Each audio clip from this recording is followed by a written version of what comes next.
Some boy did me dirty.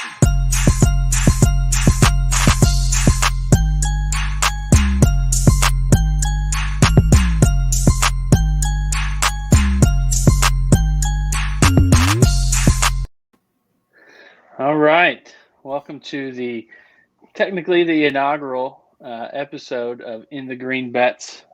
Justin Unkin here with Grant Bale. Likely you've seen us before on Sports 2.0 show with Noop Sports and Sports 2.0 Network. But we're going to have our own channel, our own Twitter account. That way people can just follow us here and aren't getting their feed clogged up with other videos. So we're going to be in the green _ bets on Twitter and in the green bets on YouTube. They'll be linked in the description of videos and on our Twitter account and things like that. But we're excited. Yeah, it'll be good because you can kind of create that that audience for yourself rather than just kind of hitting everybody. So we'll be excited to kind of interact with more people, hopefully kind of create a community, in a sense, here in the next coming months as the golf season comes throughout the year.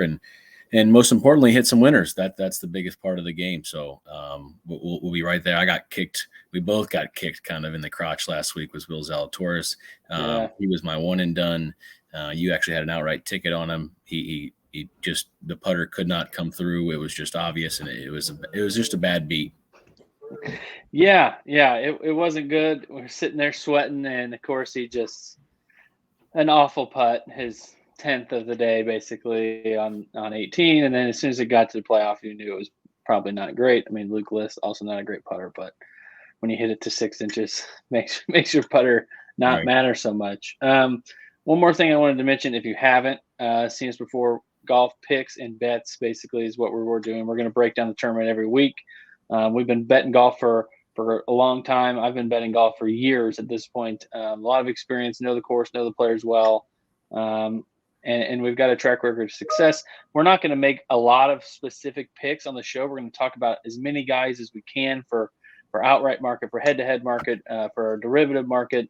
Try to touch on a bunch of guys. When we did this show previously, it was kind of we gave out 1 or 2 picks for each market. The show flowed okay, but I think this will be better to kind of capture what we're actually betting on a week-to-week basis. So what we're going to do is put out each of us are going to put out our actual betting cards, like what we're actually betting on our own on our Twitter account, so people can see. But we are going to make a best bet at the end of the show, but it'll be similar stuff. We just wanted to be able to touch on more people and better reflect what we're actually betting on a week-to-week basis.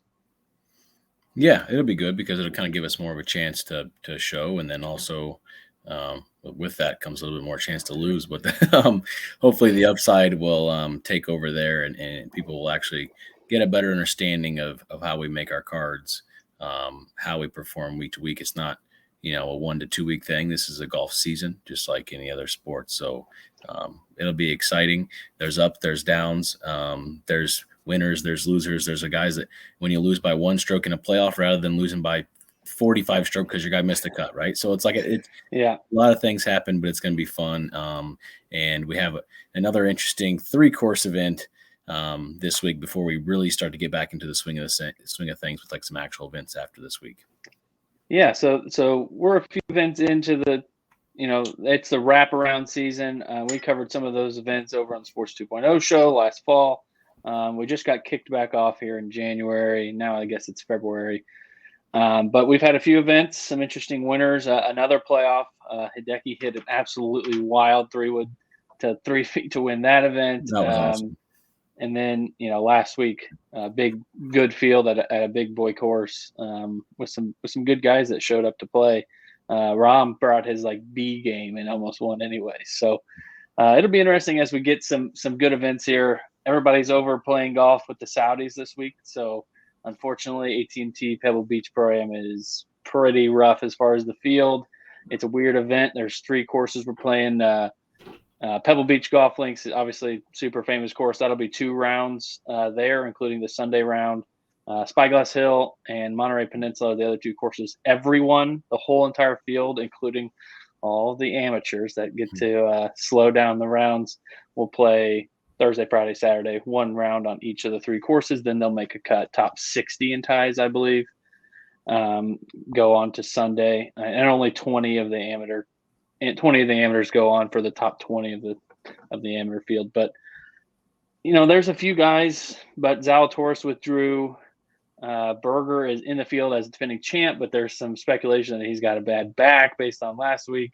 Spieth is here, Cantlay's here, but other than that, it's not the greatest field, and these rounds are tough to watch because for whatever reason the broadcast likes to show amateur shots. Sunday's not so bad, but Friday or Thursday through Saturday can be a tough watch. Yeah, this is like the golf. Like they think this is like their chance to like flex that they're cool, but like the athletes and the people like to play with them and stuff. It's like the people who like to watch golf don't like to watch other sports players play golf. Like we want to see golfers play golf. So yeah, it's an interesting weekend, and I think as far as the field goes, we're seeing some guys in this field who just play well here. Like it's a bunch of players who just come back here all the time because they play well here all the time and they get good.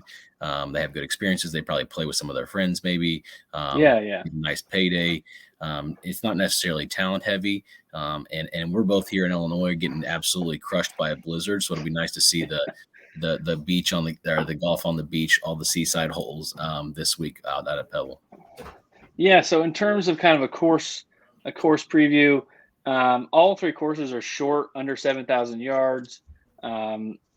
It's important to be accurate off the tee because a lot of the greens are really, really small. But if you look at statistics over the years, most of the field hit fairways because it is so important. You don't have to hit driver very often if you don't want to. There's a lot of 3-woods, a lot of irons off the tee. So in theory, hitting the fairway is important, but most guys are able to do that here. It's not so tight that you can't do it. But it's an approach player's course and a short game player's course, in my opinion. The greens are, particularly at Pebble, are just so tiny. And even if you are laying back a little off the tee, you're going to have some decent numbers. You're hitting a lot of 100 to 160, 170 shots here. But that approach play is key, and that's why we've seen like Jason Day's always been awesome here because he can really, really wedge it. Good iron player, great putter. From 150 in, those are the guys I like. I don't really want to look at the bomb. Like, not that there's a lot of bombers in this field, probably for a good reason, because it doesn't really matter. They're not going to play that great here, probably. If you look at the outright board that I've got here in front of me, it's just all bunters, basically, and chippers and putters. And that's the type of guy that I'm looking for. Like Grant said, there's a ton of guys who have played well here before, which makes sense. These guys play well here. They know the course fits. They're like, look, field's crap. If I show up and bring my B game, it's probably a top 20. That's a good payday. Plus, I get to ham it up with some, celeb. Right. One of my buddies, like Jake Owen and Spieth play together. I'm sure that's fun. Type of thing. So everybody's going to have good looks in because pretty much everybody's going to play out of the fairway, but the greens are so small here that's where you're going to kind of get that advantage. Is if you have that proximity advantage over other players from those lengths, you're going to have way more opportunities for these birdies that you're going to have because the winners in the past 3 years have all been right around 19 under. I think last year was 18, and then Phil won 3 years ago at 19. So like you're going to have to make some birdies. You're going to have to make a lot of birdies on par 5s, that's for sure. And then just try to get as close to the hole as you can because if you're off, you're not going to have a chance because there's so many good wedge players from those distances that they're going to be close to the hole, and these small greens are going to penalize guys who don't have really good proximity from those, just like those ranges you were talking about. And that's what I kind of used in my model. I'm going to kind of talk about it here in a little bit as far as like Grayson Sigg. He's a new guy. He's a Korn Ferry Tour guy. He doesn't hit it very far, but he can perform in those ranges. So like a lot of people are going to like him this week. And there's a ton of guys like that. Kevin Kisner is like the guy, right? Everybody talks about that. He can play these short courses because he can play in these short ranges. So it'll be fun. And it won't be the best TV viewing experience ever for people who really like to see these, guys play golf. But it should be a fun Sunday. I mean, hopefully you'll have some bigger names up there. Maybe Cantlay will make a run at it. Berger's health, we'll see if that's even a real thing or not. Yeah. And then you have, other guys who are kind of trying to cut through. Kyle Stanley could be a guy, a new person people could see. Maverick McNeely could contend. I'm sure. Watch your eyes when Kyle Stanley's playing. Right. I don't like. how many golf fans have seen Maverick McNeely try to win a golf tournament? Probably never, right? Unless you watched this tournament last year, basically. Right. So, like, you might get a chance to see some new guys. Yeah. It should be fun in that sense. Yeah. The one other thing, this is a weather tournament. If there's no wind, it's a pitch and putt to some degree. Obviously, still got to hit the tiny greens, but if the wind starts blowing, and I have not looked at the weather. If the wind starts blowing, it can get difficult. Pebble Beach can play pretty difficult with the wind, but typically there's quite a few birdies made because, everybody's putting from inside of 25, 30 feet, most holes, and these guys are good. And there's enough short holes and par fives out there that you can definitely make some birdies. But let's go ahead and jump in and take a look at the outright market. I've got it pulled up here. Cantlay plus 650. That's quite frankly a terrible number. Cantlay obviously plays awesome here, and this course sets up like really well for him, but you can't touch him or Berger in my opinion. Spieth I like quite a bit. If you jumped in on Monday, I saw people getting him at 22, 23. That I think is a pretty fair number. If you go back and look at the history of the tournament, it's kind of been every other year they swap between like 100 plus to 1 winners and like under 25. Right. And that's kind of my approach to the guys I'm looking at this week, because when you don't have a strong field, typically you still have your top guys and they're all kind of priced the same as normal. Obviously Cantlay and Berger are not, but like Spieth and Day and Rose and those guys are. And then the middle is kind of filled with guys that aren't very good, but their numbers had to be jacked up because they're the next best. But they're the difference between like looking here, like Streelman, Lanto, Bezadenhout, Hughes, and the guys who are down here at like Damon and Mitchell and those guys, that is so minuscule. The difference between Spieth and those guys at 40, 50 is way bigger than the guys at 50 and 100. So I'll grab a couple guys up top. I'll mention them here in a minute. The 2 guys that I like up higher on the board, and then I'm just going to throw some darts down low on guys who are either good wedge players or good chippers and putters, things like that. Guys who can get hot with the putter. Yeah, I saw the stat was kind of floating around the golf Twitter this week was about how you all the winners in the past 13 or 14 have all been guys who have previously performed here. So that'll be something that I'm looking for as far as my outright market. Kevin Kisner is one of those guys. I have a number on him. Well, we have a number, right? Well, we were just looking at, I think it's at 40 to 1. He's a guy who's played, not only played well recently, but he's also played well here, performs well in short courses, something like that. A guy who can, obviously he's a proven winner. He won last year. I think he won, in like August or September. So, he can obviously do it. Mito is another guy in that range that's kind of looking for a breakout win. But if like you said, once you start to go through these names, I don't like the middle of the market. Like I just don't. There's certain guys that I do like in there, but the difference between those guys and you see Kuchar at 60. Kuchar played absolutely garbage all year last year. Troy Merritt at 60. When I can go down and I can grab Damon, who's won on tour for 90. Adam Hadwin always plays well here at 100. Taylor Pendrith at 130. He was like a stud on the Korn Ferry Tour last year. Really, really good player. Wyndham Clark has just been a POA, just destroyer in the past few months. Mark Hubbard at 150. Mark Hubbard's probably not winning, but he's played some good golf recently, and he's played good here before. Nick Hardy at 150 is a talented guy who's got like all of the game. He's not like amazing at one thing, but he's good at everything, this is one of those courses that being good at everything matters. But we've seen guys win from way the hell down there, 300 to 1. Kyle Stanley's at 200. And if he's ever finds the putter, like this is the exact course that you could do it because you're getting so many short putts. So, I just think I would stay away from the like 50, 60, 70 range unless you really like a guy in there. For me, Jason Day, Mav McNeely, Cam Tringali, those are 3 of the guys up top that I like on the outright side. Day, only if you can find it in the 20s. Obviously, with Zalatoris backing out, you're probably not finding it in the 20s anymore. Tringali at 25? No, I saw a number on him at closer to 30. Okay. I have to remember where that was. I saw a number at like 28 or 29. That I'm a little bit better with. He's played some really, really good golf. Yeah, but I mean, we've been through this multiple times, right? Like 25-1 on him. Tringali popped second in my model, third last week at the Farmers, seventh at Houston last fall. Dude's a machine with the irons. You know, I don't think it's the great value. He's a good putter. That's his best putting surface. Right. So in terms of LR market, that would be my thought this Yeah. week is I'm going to Russell grab Knox, two or three guys from way up high, and then I'm going deep. Take some shots on either really good putters, guys who've had good course history here, and like Damon is so up and down. Like he proved he could win a tournament. Like if you can find a couple guys down there who maybe, like I don't know about Brian Gay this week, but like a Brian Gay type of player, somebody who has proven they can win a tournament, you know, on tour. Like I think that, you know, that's kind of my stand this week. Yeah, there's a lot of names down here. I mean, you saw Aaron Rai on the TV on Sunday last week. He's at 80. Grayson Sigg, who I already mentioned, is at 80. He's not a proven winner by any means, but he's won on the Korn Ferry Tour. Russell Knox at 80, who I'm going to bring up probably later in this show for some top bets. I really like him this week. Yeah, I'm with you. I would say, you know, if you're going to go to the top, maybe stick to one or two guys that you like, and then maybe stray away. I probably won't be joining the Jason Day train, but it makes sense. It just like this seems like a pretty big overreaction to playing well for 1 week. Well, have you looked at his finishes here?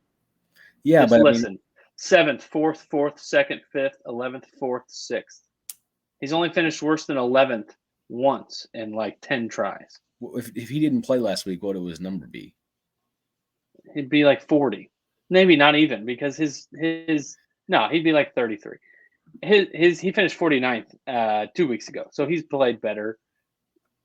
Look, the field sucks. If any of the Cantlay, Berger, Spieth, Day group plays like awesome, they're gonna win. Like I love Spieth this week. If I could get a great number on Spieth, I'd be all over it. He didn't play like amazing last week, but that course, that's not his course, and he knows that. He was there guaranteed just to get some swings in and get ready for this week.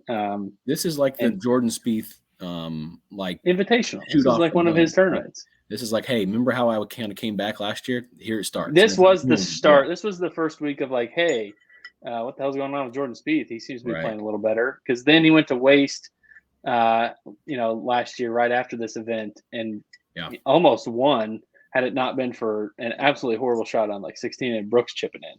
So, yeah, that's the other thing as we go forward here the next handful of weeks is make sure you're watching and picking up on a guy here or there who's kind of turning it around. Like I'm not a Kuchar guy, but like apparently he has decided not to try to hit it far, and maybe on some of these tracks where you don't have to hit it far like this week, he's a play again. But he was so bad last year. But like maybe you could get an awesome number on a guy who's proven to be a pretty good player. That type of guy, but we'll see. Yeah, we'll get a couple more hours before we kind of finalize what we're doing. Let's kind of move into the top 20s and top 10s into the derivatives, maybe even some 30s and 40s if you like that. Who are some guys that you think have a real chance at kind of finishing in the top 10? I got a name for you as Christian Bezuidenhout. You took it right out of my mouth. I'm the Bez whisperer to some degree. I've been on him when he's played really well in the past. I prefer him on Bermuda, but he's a really, really good guy from 150. His number is 4-1. It's pretty good for a field like this. I mean, he's not a crazy good finisher, but he's playing really well in a field that's not very strong, in a course that really is like him to a tee. Like, he has no trouble off the tee, and he can just hit little wedge shots into greens. Like, that's what else do we want for him? This is my thing with Bezuidenhout is I'm looking for the Bermuda play from him. Now, he probably has not. I imagine his pull rounds, I can't imagine he has more than like probably a dozen. So I don't really put a lot of stock into that number. Typically, I'm playing him on Bermuda, but this course is a perfect fit in terms of he needs these shorter courses where he can just score from in there. Kisner is the guy that popped out to me. Plus 350. He's played well here. This course sets up awesome for him. He knows where his kid's college fund comes from, and it's from these courses under 7,000 yards. It's simple as that. He's admitted that. Anytime kid shows up at a shorter course where putting matters, I'm down for some Kevin Kisner. A top guy that I think the value isn't that bad is Berger at what it was like 150. I have DraftKings pulled up. I don't have River. I guess I do have Rivers right here. There's Berger plus 150. I actually think this is maybe where you could grab the Spieth train plus 250 top 10. That's not a terrible number given the field, in my opinion. Berger just seems like a guy that, I mean, he's finished in the top 5 both times he's played here, and it's like look at and Spieth's kind of in the same boat. His 4th, 7th, 1st, 9th, 3rd, like he's been awesome here. I think either one of those guys you wouldn't go wrong. Also, shout out to Steve Bamford, Golf Betting System. This is his website. He's a good follow on Twitter. Guy knows a lot, and I've been using his website for a long time. But looking at the top 10 market, I definitely think so. Kisner, I don't mind Fitzpatrick, other than the fact that he's more of a Bermuda putter to me. He fits, but that part doesn't necessarily fit. Like he's, in my opinion, I've said this on previous shows, Matt Fitzpatrick is the best Bermuda putter in the world. Every time we go to Bermuda, he just puts his eyes out. But he can't win. But he hasn't shown to win. If you wanted to go farther down, now typically I don't do that with top 10s just because the value is there. But if I can get plus 350, 400 on some of these guys at the top, I'll just do that and then move into the top 20s for these other guys down here on the top 20 market. Does anybody stand out right off the bat? My best bet's a top 20, so I'll save that for the end. But I think this top 20 market is good because we mentioned a lot of those names earlier, is that these guys who 100%. Are priced way down, who actually the talent is not that big of a difference, but their top 20 numbers are really good. So if you don't think they can really win, but you still like them, throw a top 20 on them. We got Wyndham Clark. I think what I mentioned earlier, he's 11-1 for a top 20, I think, or that's a top 10. But these numbers are crazy for some of these top 20s. So Russell Knox was a 3-1 guy who I really liked. Greens and regulation, he's been outstanding. Proximity, he's been amazing from the low ranges like we talked about. 3-1 on a guy like him who's played well here and is playing well right now. I think this is a really good market. Do you have Rivers pulled up to see what the odds are for Andrew Putnam? He's 3-1 top 20 on DraftKings. I imagine it's better on Rivers if I had to take a guess. Oh, you got it. Now I gotta find it. 3 plus 335. If you go and look at Putnam's stats, he's not somebody that you're betting most weeks, but he's an excellent putter. Period. His POA putting stats are off the chart. 27th and 14th the last 2 weeks, and a bunch of made cuts last fall. Good player. Historically, over always gains on approach, always gains putting, always gains around the green. I don't really care that he doesn't hit it far and off the tee this week. To me, plus 335, that's a great number on a guy who fits nice. Matthew Neesmith. He's played this event a couple times. No great finishes, but kind of think he's playing a little bit better than he was at any other point in his career. Yeah, I like Matthew Neesmith at 3.5. He's a guy you just got to hope that he makes some putts. But Kyle Stanley 6-1. I know that he's the worst putter on tour, but like I said earlier, he's going to hit a bunch more greens than everyone else because he's such a good wedge and iron player that maybe he just makes enough putts to just top 20. And he just played pretty well, right? He was didn't he just top 20 out of nowhere? Actually putted okay. Here, I've got it right here. 27th at Sony. Shield your eyes from the red on the putting side of things, but good from tee to green, but it's a big yikes. But putting upside, maybe POA is just variable enough that he can do it. Pat Perez played awesome last week. He's a guy who is down the board. I think he's 3-1. Another good POA putter. 6th last week at Farmers. also POA 4.9 gain. So those are the type of guys that I'm going for in the top 20 market. I actually think, despite the fact that the field sucks, the top 20 market is there's some pretty healthy numbers in there that I like. Partially because that middle tier of players isn't very good. I like Hadwin, another name we mentioned earlier. Hits fairways, hits greens, has had success here in the past. And when you get the return like we have in this market, we're talking about 3 to 1, 4 to 1, 4.5 to 1. If you place 5 or 6 of those and you hit a handful of them, like you're going to be in the green, as they say. Yeah, that's what I was going to say is, and that's another reason we wanted to be able to put out a full card. I'm not just betting one top 20 every week. I'll especially in a week where I'm going to be in the 3 to 4 to 1 range, even deeper. I'm going to throw 5 or 6 out there, depending on my odds that I can find. And you only got to hit like 3 of them to be in the green. Yeah, I got a top 40, 2 top 40s actually. Grayson Sigg, like I mentioned, and Joel Damon are both at 130. So if you're a little bit shy and you think they're just going to play well, but not sure how well, 130 is still kind of plus money on 2 guys who I think can perform here. Like I said, Grayson Sigg has a lot better chance of performing well on a course like this with wide fairways and short distance. Same with Damon. He's been playing pretty well, which he can perform in other places also, but he's a proven winner. He's got the pedigree. He knows in fields like this is where he has to perform to kind of make his money, just like we mentioned earlier. So I like guys who are going to have that kind of mindset for this week. What about head-to-head matchups? So I've only glanced at the ones on Rivers. There's maybe 10 or so on DraftKings.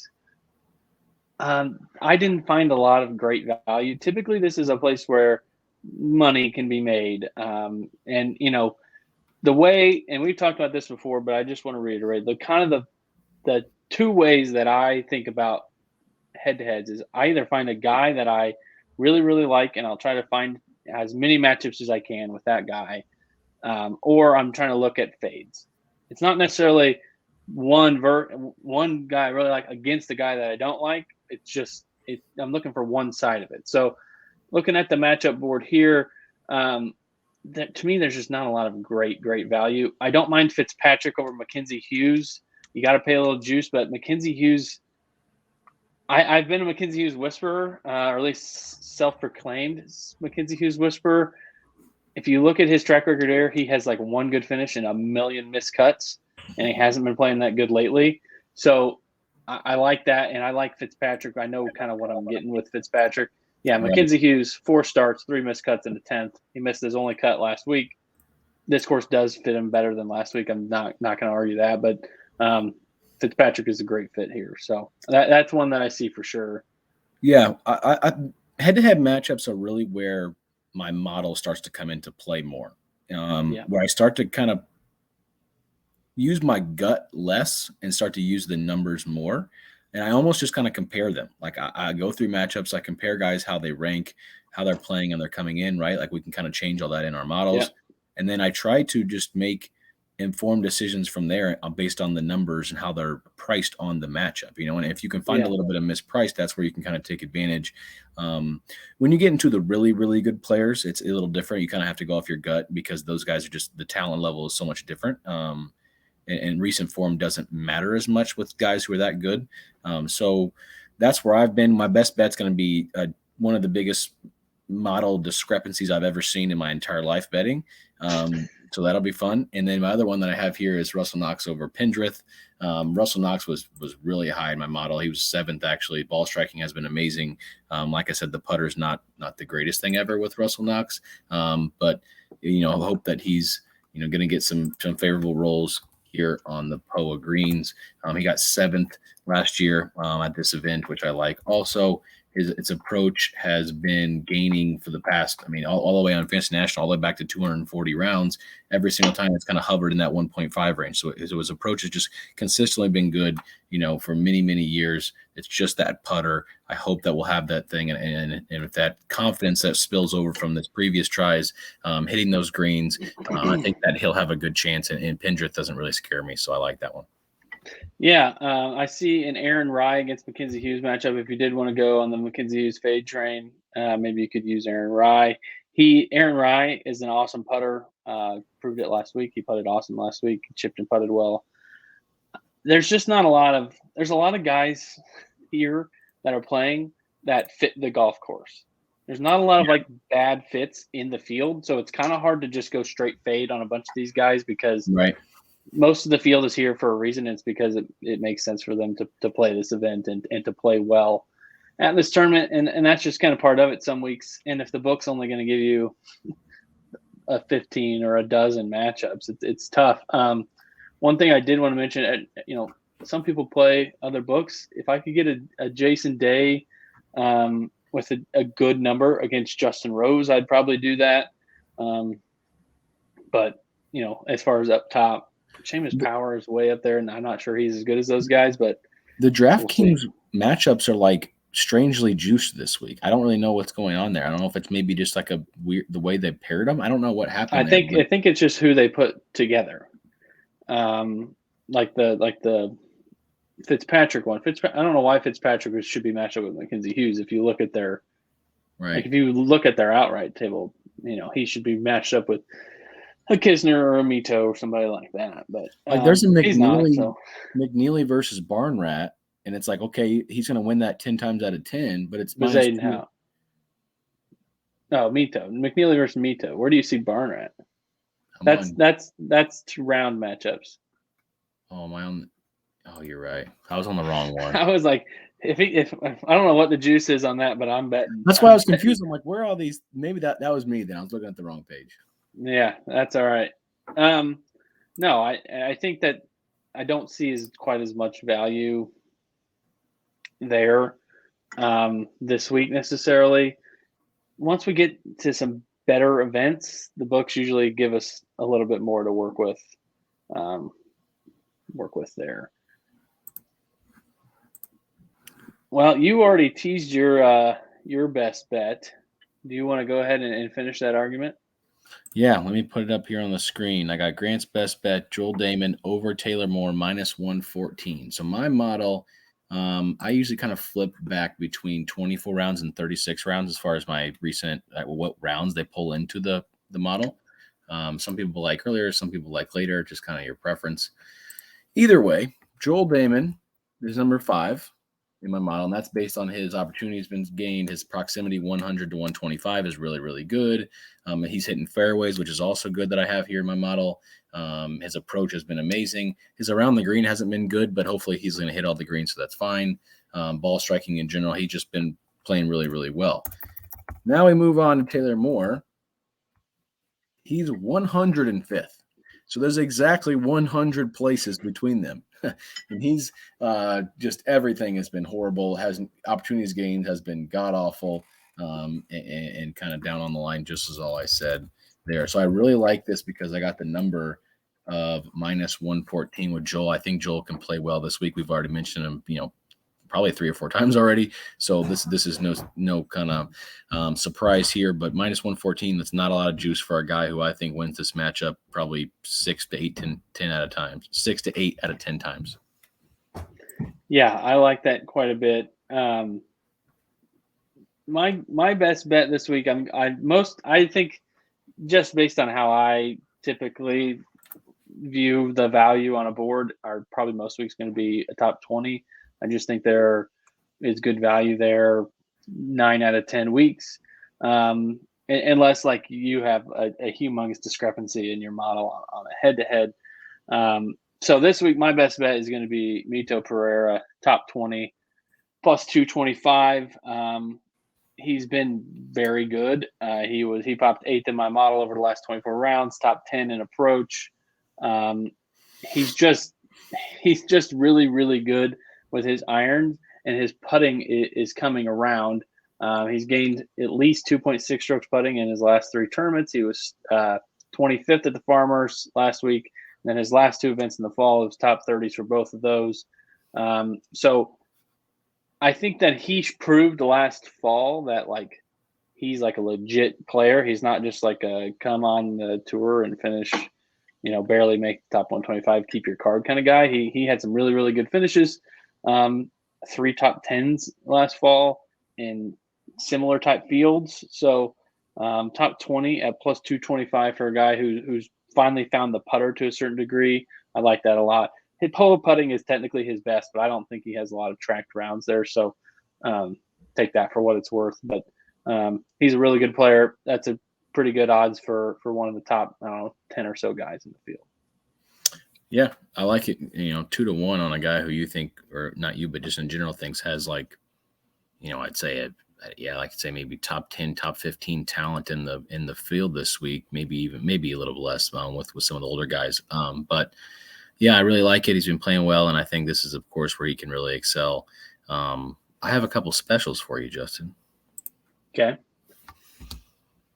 This event's going to finish between 2 and 3 strokes. Wow. We know how much you like the margin betting. So 2 strokes is 350. 3 strokes is 550. And this event in the past few years has had a little bit of a larger margin. I think it's honestly just based on I don't know if it's maybe just the nature of the event with the Pro-Am. One guy just gets in a groove, or just the matter of the course with how short it is. I honestly don't really know. But I like that this week. We saw a playoff last week. We're going to jump out into 2 to 3 winner, and 350 and 550. That's really good value, especially if he hits 3. We're going to be so happy. I've got a special for you as well. I have no idea why they're offering this. I'm going to bet it before I get done here. The winner to birdie the 72nd hole. The 72nd hole is a par 5 that most players can get to in 2. So I would say the likelihood of the winner birdieing the last hole is 50-50. Interesting. Berger made that eagle putt last year. I think that was an eagle putt, right? The long bomb. I'm pretty positive that was an eagle putt. It's a par 5 that people can get to, and the number is plus 250 for a yes. And I would have just guessed that the odds were closer to even based on the likelihood that the person will birdie the last hole. Certainly if they're up by 3, there's a scenario where they're not that aggressive. But the last hole is set up there typically for birdies to be made. The pin's on the left side there. It's a little bit of an easier approach shot, particularly if you do have to lay up. So winner to birdie 72nd hole, yes, plus 250. It has a 26% birdie rate. It's which is the 16th ranked on the third easiest hole. Yeah, there's only 2 other holes that are better than that. So I like that because the winner, in theory, should be playing really well. So it has. Well, the birdie rate's 25%. I'm sure there's a bunch. What's the eagle rate? Does it say?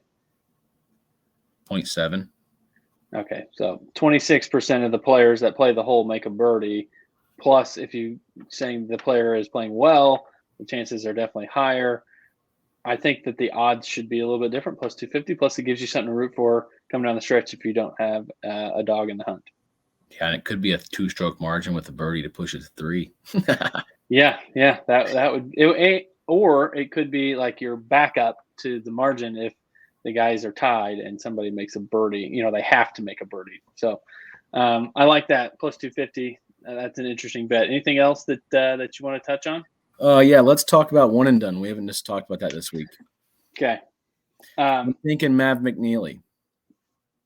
Yeah, so that makes a lot of sense because like you and I have been chatting, this is our first year doing a one and done. Now we're very familiar with it and have bet golf a lot, but this strategy is a bit different. I think there's 28 events left in the one and done. Shout out to Pat Mayo. This is one of the fantasy golf championship events that he has set up.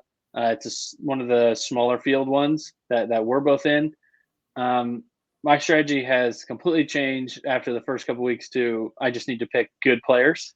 Now this field's not really full of them, but obviously want to save some guys for big events. But Jason Day is probably the one I'm going after this week.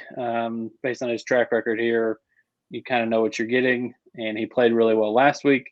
And I don't anticipate using him anywhere else. So I kind of think this kind of fits my Tony Finau last week. Obviously, that did not work.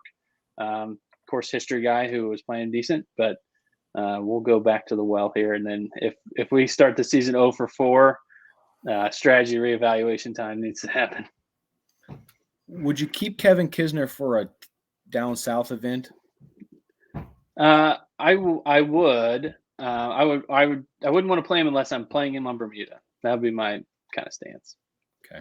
It's kind of the same, I definitely, I don't want to play him on a big course, and I may not even play him at all this year, depending on how the fields break out, in terms of like, what field is he in that there's not somebody else who's better than him in. Right. I'm going to look at the, when are we going to play Berger? I have these weird, I don't know. I always think about like, what are we saving guys that we should Colonial, somewhere like that. I mean, I'm trying to find the tournament list here. So, there's we've just got a lot of Waste guys in this field that I'll never use in one and done. There's just so many of them. Right. That's exactly it. There's a lot of really good players that you probably will not use. Yeah, I would keep him for like Charles Schwab or maybe like the Travelers, something like that. If I'm not necessarily saving Kevin Kisner. Kevin Kisner's not a guy that I'm like saving. Patrick Cantlay, Right. Jordan Spieth, those are guys that I'm going to save. But this is one of those weeks where the field's not very good. You don't have like a pick of slew guys. I've kind of decided that like there's 4 majors plus the players. That's for me. That's going to be Rahm, JT, DJ, Brooks, and Rory.